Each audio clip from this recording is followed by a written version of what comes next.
ಸುಖವಾಗಲಿ ಬಹು ದುಃಖವಾಗಲಿ ಸಖ ನೀನಾಗಿರು ಪಾಂಡುರಂಗ. ಸುಖವಾದಾಗ ದೇವರು ನಮಗೆ ಸಖ, ದುಃಖವಾದರೆ ಅವನು ನಮಗೆ ಶತ್ರು ಅಂತ ಅಲ್ಲ.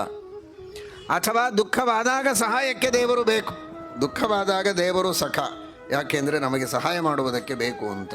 ಸುಖ ಇದ್ದಾಗ ಅವನದೇನು ಕೆಲಸ ಅಂತ ಆ ರೀತಿ ತಿಳಿಯುವುದಲ್ಲ. ಸುಖವಾದಾಗಲೂ ಆ ಸುಖವನ್ನು ಕೊಟ್ಟವನು ಪರಮಾತ್ಮ ಅಂತ ಚಿಂತನವನ್ನು ಮಾಡ್ತಾ ಆ ಕೊಟ್ಟ ಸುಖವನ್ನು ಅನುಭವಿಸುವ ಯೋಗ್ಯತೆಯನ್ನು ಕೊಡುವುದಕ್ಕಾಗಿಯೂ ದೇವರು ಬೇಕು. ದೇವರು ಸಖನಾಗಿರಬೇಕು.